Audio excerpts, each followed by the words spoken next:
Press conference है वो हमारी इन्फ्लेशन के ऊपर है, और ख़ास तौर के ऊपर जो है वो मैं बात करना चाहता हूँ कि जो आलमी सतह के ऊपर कोरोना के बायस जो महंगाई के अंदर जो है वो पूरी दुनिया में जो है वो इजाफ़ा हुआ है। और आपके इल्म में है कि कोविड के बाद जो है वो हालात नॉर्मल नहीं रहे। बहुत सारी ऐसी चीज़ें जो कि पाकिस्तान इंपोर्ट करता है, जिसमें पेट्रोलियम मसनूआत हैं, उनके अंदर आपने देखा कि 100% से ज़ायद जो है वो इजाफ़ा हुआ। उसका असर पाकिस्तान के ऊपर भी आया, पूरी दुनिया के ऊपर भी आया।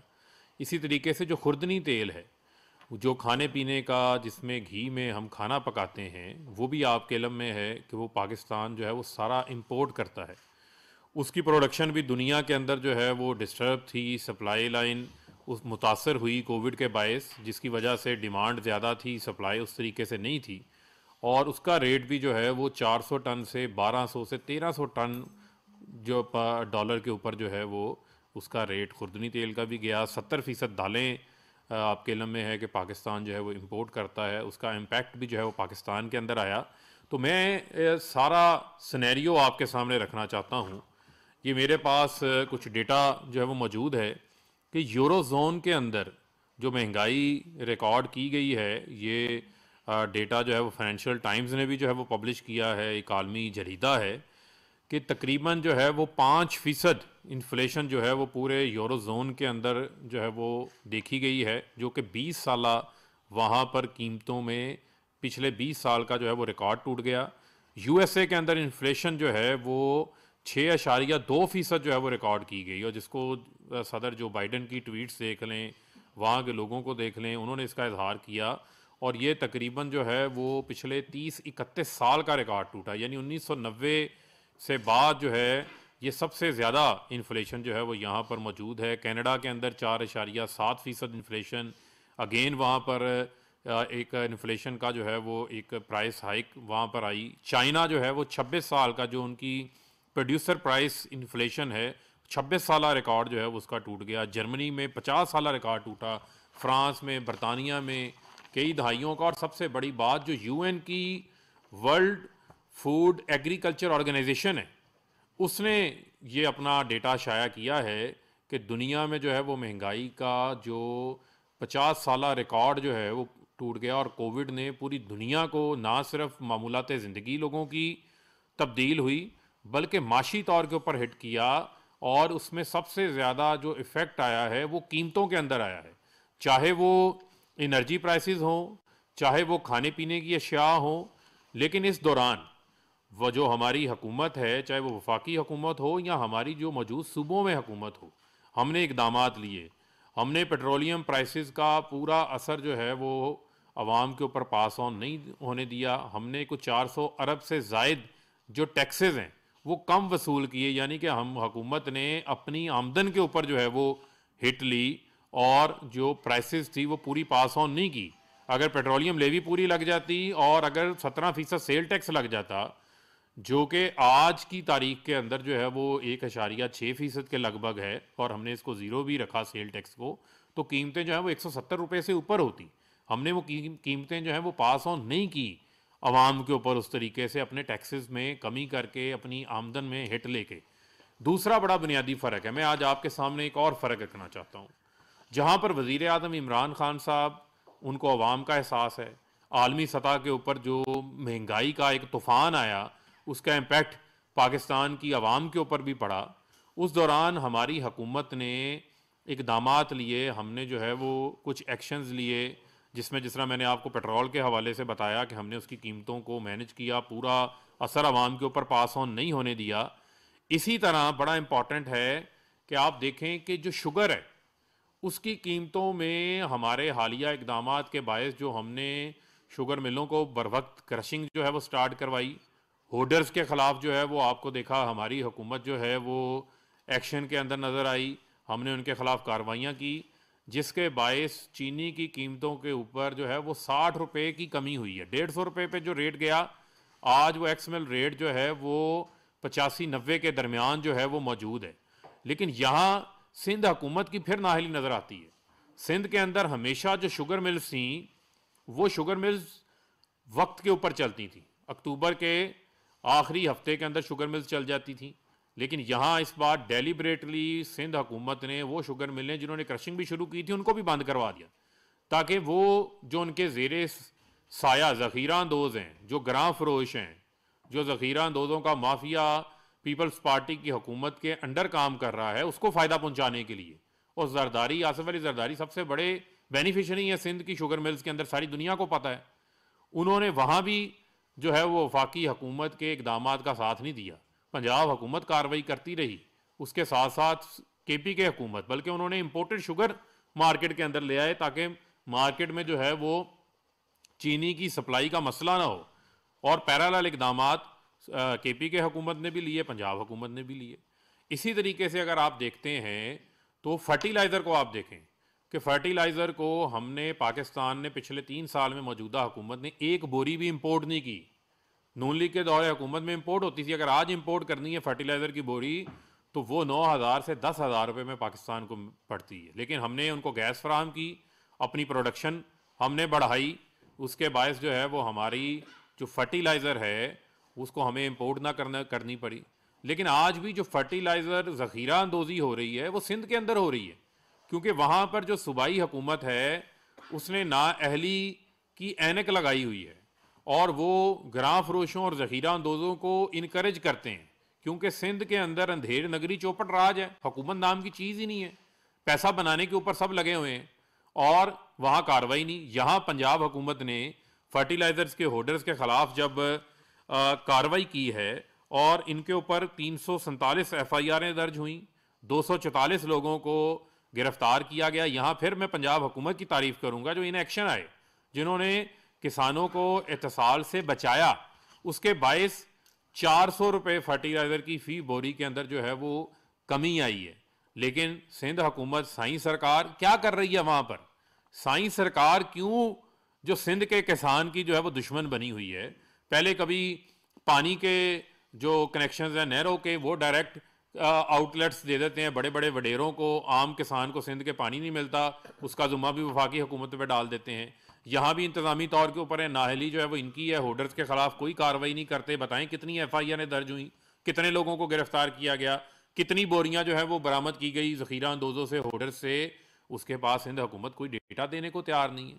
और जब हम DAP के ऊपर सब्सिडी देने की बात करते हैं तो वफाक 7.5 अरब रुपया रख देता है, पंजाब 5 अरब रुपया उसके लिए रख देता है किसान को फैसिलिटेट करने के लिए। DAP जो कि इंपोर्ट होती है उसकी कॉस्ट में दुनिया में इजाफा हुआ, हम 1,000 रुपया फ़ी बोरी किसान को सब्सिडी फराहम कर रहे हैं। वहाँ भी सिंध हुकूमत वफाक के साथ तामुन करने को तैयार नहीं है, वहाँ भी वो किसान को सब्सिडी देने के लिए, अपना शेयर देने के लिए तैयार नहीं है। हमने उसके ऊपर ख़त लिखा हुआ है। तो लिहाजा मैं समझता हूँ कि हुकूमत इकदामात भी ले रही है इस हवाले से, आलमी सिनेरियो भी आपके सामने रखा, और जो हमने इकदामात लिए हैं इम्पोर्टेड इन्फ्लेशन के अलावा, यानी वो आइटम्स जो कि हमें इंपोर्ट करनी पड़ती हैं और उनकी कीमतों में आलमी सतह पे इजाफा हुआ है, उसके अलावा जो हमने इकदामात लिए हैं पिछले साल से इस साल की निस्बत उनमें बड़ी वाज़ेह कमी है। और मैं अब इस हवाले से गुजारिश करूँगा कि मुज़म्मिल असलम साहब आपको इस पर फौरी तौर के ऊपर जो है वो आपके साथ कुछ डिटेल्स जो हैं वो शेयर करें ताकि आवाम के सामने जो है वो हक़ाइक़ आएँ। जी बिस्मिल्लाहिर्रहमानिर्रहीम, शुक्रिया फ़ारूक भाई। जैसे कि फ़ारूक भाई ने आपको इब्तदाइया में बताया कि इस वक्त जो है 1970 के बाद पूरी दुनिया की बदतरीन महंगाई चल रही है, और ये जो बदतरीन महंगाई चल रही है उसमें जो है पाकिस्तान को भी जो है उसने बहुत ज़्यादा फ़र्क डाला है। और उसकी बुनियादी वजह ये बताता हूँ कि आज हमारा जो है इन्फ्लेशन का, महंगाई का डाटा रिलीज़ होता है जिसमें 3 चीज़ें होती हैं, WPI, CPI और SPI। CPI जिसको नॉर्मल तौर पे कंज्यूमर प्राइस इंडेक्स कहते हैं, वो जो है तकरीबन 11.5% है, लेकिन मैं उस पर बात पे आता हूँ। इससे पहले मैं आता हूँ WPI, इसे कहते हैं होल सेल प्राइस इंडेक्स। और ये होल सेल प्राइस इंडेक्स में ये वो तमाम चीज़ें होती हैं जो बाहर से हम दरामद करते हैं, वो जो है आपको उसमें मैं बताता हूँ कि तकरीबन 27% का एक साल में इजाफा हुआ है। और 27% की इजाफे की बुनियादी वजह यह है कि फर्नस ऑयल की कीमत में 100% इजाफा हुआ है, फाइबर क्रॉप्स जो कॉटन है उसमें 80% का इजाफा हुआ है, मट्टी के तेल जो इंटरनेशनली बाहर से आता है 77% इजाफा हुआ है, स्टील बार और शीट्स 64% इजाफा हुआ है, 62% डीजल की कीमत में इजाफा हुआ है, वेजिटेबल घी ये भी हम 95% बाहर से मंगाते हैं, ये इसमें जो है 57%। इस तरीके से जो है तमाम इस तरह की चीज़ें जो हैं वो 100% से 50% के दरमियान बढ़ी। इसमें जैसे फ़ारूक भाई ने एक बात बताई कि जहाँ पे हम बेबस हैं वो आलमी मार्केट से जो हम चीज़ें मंगाते हैं उसमें ज़्यादा से ज़्यादा हम क्या कर सकते हैं कि टैक्स छोड़ सकते हैं। आलमी मार्केट में 100% जो है पेट्रोल की कीमत बढ़ी, लेकिन हमने जो है सिर्फ उसमें जो है 40% का इजाफा किया। और इस वक्त अभी ये तो कल 1.6% जो है सेल्स टैक्स हुआ, पिछले 15 दिन में सेल्स टैक्स सिफर था, जो मैंने कम अज़ कम पिछले 18 साल जो मैं मईशत को कवर कर रहा हूँ कभी भी नहीं देखा। अब जो बात यह है कि कंज्यूमर प्राइस, जिसमें मैं चाह रहा था कि मैं फिर आपको लेकर आऊँ, हमारा जो कंज्यूमर प्राइस पिछले महीने 9.2% था, जो बढ़ के 11.5% हो गया। इसमें अच्छी खबर क्या है, बुरी खबर तो मैंने आपको बता दी कि आलमी महंगाई की वजह से जो हर चीज़ दरामद होती थी उसका जो है रेट बढ़ गया। अच्छी खबर यह है कि एक जो देहात के लोगों की जो खाने पीने की महंगाई थी वो पिछले साल के मुकाबले में 5% कम है। और ओवरऑल जो है जिसे कहते हैं खाने पीने की अशिया की जो पेरिशेबल गुड जिसे कहते हैं, उसकी महंगाई में 3.63% कमी आई है। जैसे अभी फ़ारूक भाई ने बता दिया 150 रुपये किलो चीनी अभी पिछले दिनों गई थी, वो तो एक हफ्ते 10 दिन के लिए गई थी, लेकिन पिछले साल 110-15 रुपये में चीनी पूरे साल रही, वो कम होकर अब जो है 90 रुपये में हो गई है। कराची में अभी भी 100 रुपये है। इसके अलावा जो सबसे इंपॉर्टेंट चीज़ जो खाने की चीज़ों में कमी हुई है उसमें जो है प्याज पिछले साल से सस्ता है, टमाटर पिछले साल से सस्ता है, चीनी सस्ती है, आटे की कीमत में इस्तेकाम आ गया है, दाल की कीमत पिछले साल से कम है। तो ये जो आम आदमी के जो इस्तेमाल की चीज़ें हैं, जो इस वक्त आम आदमी के जो बजट में जो चीज़ें आती हैं उन सब में कमी आ चुकी हुई है। महंगाई किधर आई? वो आई नॉन पेरिशेबल फूड आइटम में, यानी कि सूखे राशन में। सूखे राशन में जो सबसे ज़्यादा इंपॉर्टेंट चीज़ क्या है? खाने का तेल है, ये हम दरामद भी करते हैं। उसमें जो है लगभग 100% का इजाफा हुआ है। जैसे बताया इन्होंने, फ़ारूक भाई ने भी, $600 था पिछले साल कीमत, अभी $1350 में भी मिल नहीं रहा। तो जो वेजिटेबल घी की कीमत में 58% इजाफा हो पिछले साल। मस्टर्ड ऑयल, ये जो सरसों का तेल वगैरह है, इसमें 57%। कुकिंग ऑयल जो है उसमें 53% इजाफा हुआ। दालें जैसे ये भी हम बाहर से इसमें मंगाते हैं। दाल मसूर जो एक ख़ास है, इस साल दाल मसूर ऊपर गई है, मूंग की दाल नीचे आ गई है। दाल मसूर में 22% का इजाफा हुआ। फिर आपके सामने हाइड्रोकार्बन, ये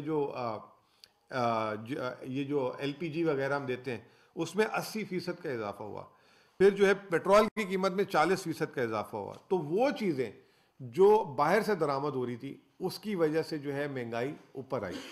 और जो है जो चीज़ें जो पाकिस्तान में जो हम पैदा करते हैं उसमें हमने एक साल में बहुत ज़्यादा जिसे कहते हैं कमी लेकर आए।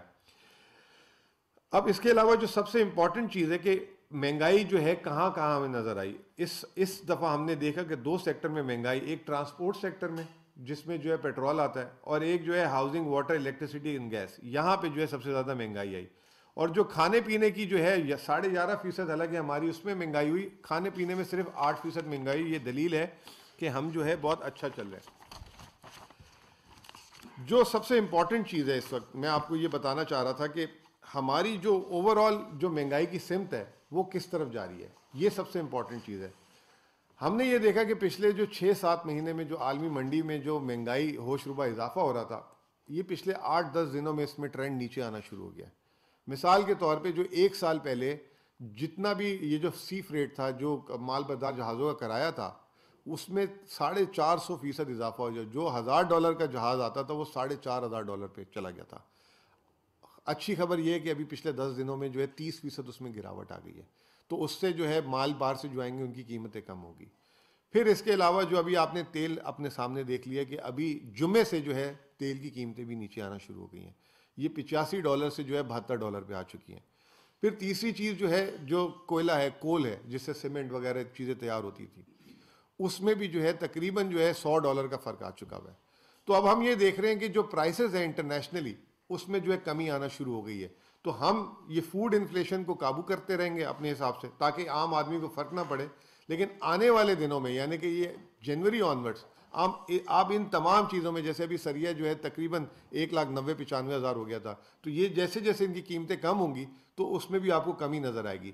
और जैसे फ़ारूक भाई ने कहा कि ये आलमी महंगाई के समरात हैं, और मैंने आपको डाटा से भी बता दिया कि इस वक्त जो है आलमी महंगाई है और जो आम आदमी की जो चीज़ें खाने पीने की, उसमें काफ़ी हद तक कमी आना शुरू हो गई है। आप अपने घर वालों से भी चेक करें, टमाटर, प्याज वगैरह, चीनी, आप लोग खुद भी अगर देखते हैं तो इसमें काफ़ी हद तक कमी होगी। जहाँ हमें प्रॉब्लम आ रहा है वो कुकिंग ऑयल पे आ रहा है, खाने के तेल पे आ रहा है। वो कीमतें अभी तक नीचे नहीं आ रही। उसकी वजह यह कि मलेशिया, इंडोनेशिया में कोविड और सप्लाई उनकी डिसरप्शन है। और दुनिया में पेट्रोल जब बढ़ा तो वो जो है ये चीज़ें बायोफ्यूल में भी, पेट्रोल में भी यूज़ होना शुरू हो जाती हैं फिर, तो उसकी वजह से महंगाई थी। लेकिन इंशाल्लाह ताला जनवरी के बाद हम देखेंगे कि इन चीज़ों में भी इससे काम आना शुरू हो जाएगा। इसमें वो चीज़ें भी बता दें थोड़ा सा ना, जो प्राइसेस टमाटर, आलू, प्याज पिछले साल थी, अभी वो वो अभी प्राइसेस बता नोट देता कर हूँ। दें। ये जो है जिनकी प्राइसेस पिछले साल से कम हुई हैं जी,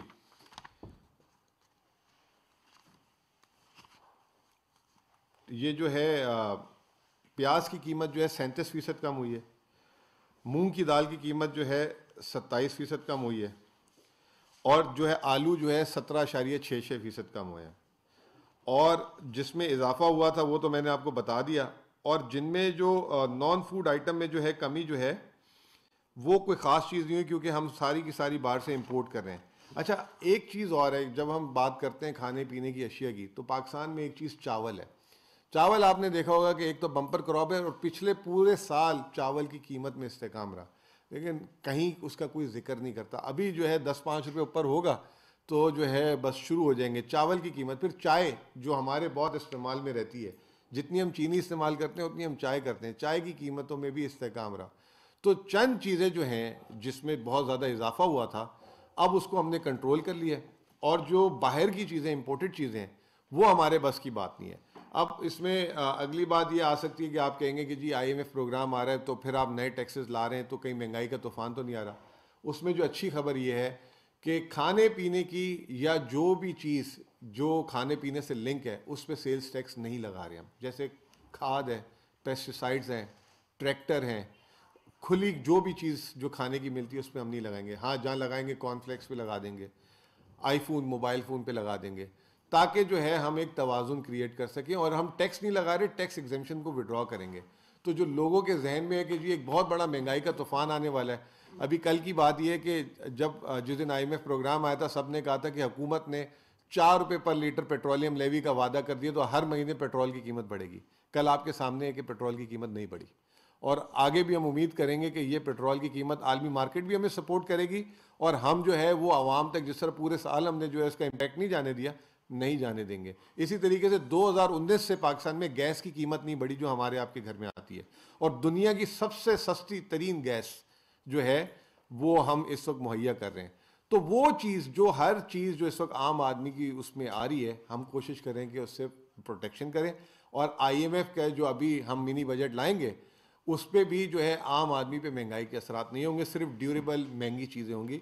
और ये इस चीज़ के साथ मैं जो है अपनी बात का अख्तिताम करता हूँ। आप सवालात कर सकते हैं अगर जो करना है। जी जनाब। अच्छा जी, मेरा सवाल ये है कि एक तो आपने चीज़ों का बताया, ज़ाहिर है उनमें कमी बेशी होती रहती है। एक जो ओवरऑल इस गवर्नमेंट के आने के बाद जो कॉस्ट ऑफ लिविंग भी बढ़ गई है, आपने देखा है कि जो एनर्जी प्राइसेस खास तौर पर बिजली की कीमत देख लें, उसके अलावा गैस की कीमत देख लें, उसमें भी इजाफा हुआ है। खास तौर पर अब आपने गैस का हवाला दिया, जो आम गैस है वो तो कम लोग इस्तेमाल करते हैं, ज़्यादा लोग एलपीजी इस्तेमाल करते हैं। प्राइम मिनिस्टर बार बार ये डायरेक्शन दे चुके हैं, लास्ट कैबिनेट में भी उन्होंने मिनिस्ट्री फाइनेंस को कहा कि एलपीजी की कीमतों में कम करने के हवाले से, कल हमने देखा हुई भी, तो उस हवाले से भी क्या पॉलिसी आपकी है कि एलपीजी खास तौर पर जो है, और जो ये जो कॉस्ट ऑफ लिविंग जो बढ़ रही है इसको कम करने के, ताकि ज़्यादा लोग उससे मुतासर न हो, तो उसमें आपका क्या प्लान है? बताएं। देखिए, बात यह कि कॉस्ट ऑफ लिविंग की जब आप बात करते हैं तो 2018 में जब हम आए थी हुकूमत, तो उस वक्त जो हमारी आमदनी फ़ीकस थी वो 1,80,000 रुपये थी। और इस साल जो है जो हमारा तखमीना है वो 2,80,000 रुपये हो जाएगी। तो ये लगभग जो है 45% का इजाफा है। और अगर आप 4 साल की इन्फ्लेशन जोड़ लें तो ये जो है औसतन जो है तकरीबन 8.5% के करीब बन रही है, 8.5 से 9% के दरमियान। तो जितनी आमदनी बढ़ी है, मैं औसत की बात कर रहा हूँ, इसमें बहुत सारे, जब औसत की हम बात करते हैं तो बहुत सारे लोगों की आमदनी कम भी हो जाती है। लेकिन अच्छा, इसमें जो सबसे इम्पॉर्टेंट चीज़ है, पाकिस्तान की आबादी का जो सबसे बड़ा हिस्सा जो है वो देहातों में रहता है। और अगर आप देखें तो इस वक्त रूरल इकॉनमी पाकिस्तान की जो है बहुत फल फूल रही है। इस साल भी अभी बम्पर क्रॉप्स आ रही हैं, ये आ रही हैं। तो जो 50% 60% आबादी है उनकी परचेजिंग पावर बहुत अच्छी हुई है।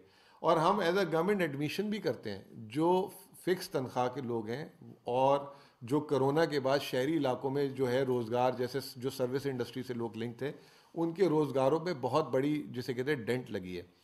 तो वो तबका जो है स्ट्रगल किया है इसमें। लेकिन अगर आप मजमूई तौर पे जो है देखें तो लोगों की परचेजिंग पावर बढ़ी है। जो अभी नज़र भी आ रहा है आपको, रिकॉर्ड हाई मोटरसाइकिल्स की सेल्स हैं। पेट्रोल की सेल देखें, पेट्रोल 40% बढ़ा है, लेकिन पेट्रोल की खपत 15% इजाफा हुआ है। इसी तरीके से बिजली की खपत में 13% इजाफा हुआ है।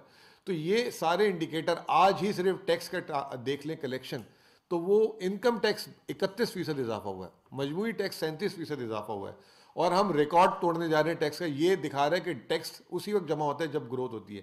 शायद आप में से कोई कहे कि इंपोर्ट आपका बिल बढ़ गया तो उसकी वजह से भी है, इसीलिए मैंने इनकम टैक्स का भी जिक्र किया इसमें। अच्छा मुजम्मिल साहब, हमने गुज़िश्ता हुकूमतों में देखा कि सालाना बजट पेश किया जाता था, लेकिन ये पीटीआई गवर्नमेंट जो है दूसरी तीसरी बार ज़मीनी बजट जो है पेश करने जा रही है, इसकी वजह क्या है? देखें, ये आपको मैं पहले थोड़ा सा करेक्ट करूंगा इसमें। मुस्लिम लीग नून ने 5 साल में 5 मिनी बजट दिए और पीपल्स पार्टी ने भी लगभग कोई साल छोड़ा नहीं मिनी बजट देने में। पहला मिनी बजट पीटीआई ने इसलिए दिया था कि इनकी हुकूमत आई थी, इनका पूरा बजट था, लेकिन वो मिफ्ता इस्माइल साहब जो है 2 महीने पहले जो है, पाकिस्तान की तारीख में कभी अप्रैल में बजट नहीं आया था, उन्होंने अप्रैल में बजट दे के चले गए थे। फिर इन्हें सितंबर में आके देना पड़ा, तो वो मिनी बजट में काउंट हो गया, हालांकि मेरे हिसाब से उनका बजट था। उसके बाद कोरोना आया, इतने हालात ख़राब हुए, हमने 2 साल पिछले कोई मिनी बजट नहीं दिया। और मिनी बजट क्यों दिया जाता था? मिनी बजट इसलिए दिया जाता था कि जब आप अपने टैक्स एदाफ से पीछे हो तो आप नया टैक्स लगा देते हैं। अभी आज ही आपके सामने टैक्स का नंबर आया, हम टैक्स एदाफ से 300 अरब रुपए ज़्यादा हैं। IMF ने कहा है कि आप सेल्स टैक्स की एग्जेम्पशन ख़त्म करें, और एक जो है स्टेट बैंक का आपको पता है जो खुद मुख्तारी, तो उसके लिए हम जा रहे हैं। तो हमारा मिनी बजट पाकिस्तान की तारीख में पहली दफ़ा हुआ है कि इतना ज़्यादा टैक्स से आप टारगेट से ऑलरेडी जो है ऊपर जा रहे हैं। तो ये हमारा इसमें हदफ जो है टैक्स टारगेट नहीं है, जो IMF के साथ हमारी बात हुई है, एक मजबूरी में उसके लिए जा रहे हैं। सर, आप बाकी चीज़ें कह रहे हैं कि जैसे शायद कुछ और सस्ती हो रही हैं, दालों का जिक्र किया, दूध का थोड़ा दूध आम लोग इस्तेमाल करते हैं, वो अगर प्राइसेस बढ़ती हैं तो ऑटोमेटिकली बढ़ जाता है, लेकिन जब प्राइसेस कम होती हैं वो कम नहीं होता। इस तरह चाय होती है, और वो चाय का जो प्याली है जो भाई लोग पीते हैं होटल वगैरह पे 50 तक पहुँचती है, आप कहते हैं इस्तेकाम आया, लेकिन उसका इस्तेकाम वहाँ तक नहीं पहुँचता, उसका जो फवायद है वहाँ तक नहीं पहुँच रही। इसी तरह रोटी की जो कीमत है, वो अगर आटा यहाँ से बढ़ जाता है तो रोटी की कीमत बढ़ा देते हैं, लेकिन जैसे रेट कम होते हैं तो रोटी की कीमत कम नहीं की जाती। उस पे हवाले से कोई आपने मैनेजमेंट के हवाले से आपने कोई बात की है इसमें? देखें, बुनियादी तौर के ऊपर तो जो आपने बात की है, हुकूमत का तो काम है कि इंटरवेंशन करना है। अब जिस तरह आपके इल्म में है कि जो चाय की पत्ती है वो भी पाकिस्तान जो है वो इंपोर्ट करता है, और इसी तरीके से जो आपने कहा कि खुले दूध के हवाले से ये चीज़ें अल्टीमेटली आपने देखना है कि कॉस्ट ऑफ प्रोडक्शन आपकी बढ़ी है या नहीं बढ़ी। अब अगर आप कहें कि आटे की कीमतें बढ़ गई हैं, तो अगर आप ये देखें तो गंदम की स्पोर्ट प्राइस भी 1300 से 1800 रुपये पे हुकूमत ने ख़रीदी, और 1950 रुपये में आज जो है वो मिलों को फ्राहम की जा रही है। तो इसका मतलब ये है कि किसान की एक तबका जो कि उसको ग्रो कर रहा है, उसकी आमदन में भी इजाफा हुआ है, क्योंकि उसकी कॉस्ट ऑफ डूइंग बिजनेस में इजाफा हो गया था। तो हुकूमत जहाँ एडमिनिस्ट्रेटिव मेजर्स की बात है, तो प्राइम मिनिस्टर साहब की चीफ मिनिस्टर्स को, चीफ सेक्रेटरीज़ को एक वाज़ेह हदायत है। हर हफ्ते नेशनल प्राइस कमेटी की जो है वो मीटिंग होती है, इन चीज़ों को हम एवेल्यूएट करते हैं, और जहाँ हुकूमत की इंटरवेंशन की ज़रूरत होती है हुकूमत अपना इंटरवीन करती है। बाकायदा तौर के ऊपर जो है उनको टास्क दिए गए हैं, उसको एवेल्यूएट किया गया है। जो मुजम्मिल साहब ने आपको बात बताई कि बुनियादी चीज़ें जो आपकी खाने पीने की ऐसी जिनको हम पेरिशेबल आइटम्स कहते हैं, उनकी कीमतों में पिछले साल की बनिस्बत इस साल वाज़े कमी आई है। उसकी वजह यह है कि हुकूमत ने अपने एडमिनिस्ट्रेटिव मेजर्स लिए हैं, और उनको हम बाकायदगी से जो है वो रेगुलेट करते हैं। और इंशाल्लाह आप देखेंगे कि आइंदा जो आने वाले माह हैं, जिसके अंदर हम उम्मीद कर रहे हैं कि आलमी सतह के ऊपर कीमतें जो हैं वो नीचे आएंगी, उसका जो रिलीफ है, जो असर है, वो हम आवाम को हर सूरत जो है वो पास ऑन करें। जिस सब कल रियाजुल साहब ने कैबिनेट मीटिंग में कहा गया कि 3 माह बढ़े हैं, तो वो आने वाले 3 माह में क्या होने वाला है? क्या वो ईडीएम दोबारा से एक्टिव हुई है जो इसकी है, या कप्तान का अपने ही बदलते सियासी हालात को मुताबिक प्लान बना रहे हैं? नहीं नहीं, देखें, बात ये नहीं है। असल में ये है कि हमारे लिए हर वक्त अहम है। और मैं समझता हूँ कि हम चाहते हैं कि हम आवाम की जो है वो खिदमत करें, जो अपने वादे हैं आवाम के साथ उन वादों को जो है वो पूरा करें। और वज़ीर आज़म साहब ख़ुद कोई गैर ज़रूरी दौरा आपके इल्म में है बैरून मुल्क जो है वो नहीं करते। और आपके ये भी इल्म में होगा कि उनके बच्चे बैरून मुल्क होते हैं और प्राइम मिनिस्टर साहब जो है वो उनको भी मिलने नहीं गए। उनके नज़दीक जो है जो वज़ारत उज़्मा के दौरान जो ज़िम्मेदारी है, जो अवामी ज़िम्मेदारी है, उसकी ज़्यादा अहमियत है और उसी को वह अहमियत देते हैं। और इसी चीज़ का मैं समझता हूँ कि वो अहाता अपनी टीम से भी करते हैं और अपनी टीम से भी ये एक्सपेक्ट करते हैं। तो उसी तनाजुर के अंदर जो है वो कल उन्होंने हदायत दी। बहुत शुक्रिया।